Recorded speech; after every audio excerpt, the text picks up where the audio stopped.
জাতীয় দলের নিয়মিত সদস্য হয়েও চ্যাম্পিয়ন্স ট্রফির দল থেকে বাদ পড়েছেন লিটন দাস। তবে দল ঘোষণার দিনেই নিজেকে প্রমাণ করলেন ডানহাতি এই ওপেনার।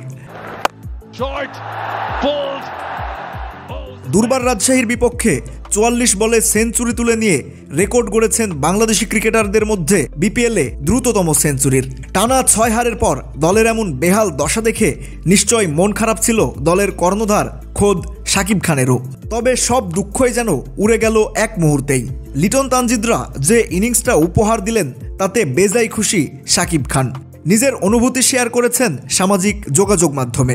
নিজেদের সপ্তম ম্যাচে এসে সিলেটের মাঠে যে ইনিংসটি খেললেন লিটন তানজিদ, তাতে উলটপালট হয়ে গেল রেকর্ড বইয়ের পাতা। ৪৪ বলে সেঞ্চুরি হাঁকিয়ে বাংলাদেশি ক্রিকেটারদের মধ্যে দ্রুততম সেঞ্চুরির মালিক এখন লিটন দাস।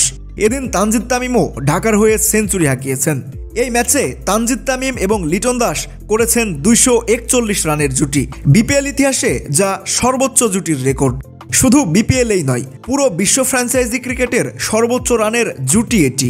বিপিএল ইতিহাসে দলীয় সর্বোচ্চ রানের রেকর্ড ভেঙেছে ঢাকা ক্যাপিটালস। ঢাকা ক্যাপিটালসের দেওয়া ২৫৪ রানের লক্ষ্য তাড়া করতে নেমে ১৫ ওভার ২ বল খেলে ১০৫ রান করে ১০ উইকেট হারায় দুর্বার রাজশাহী।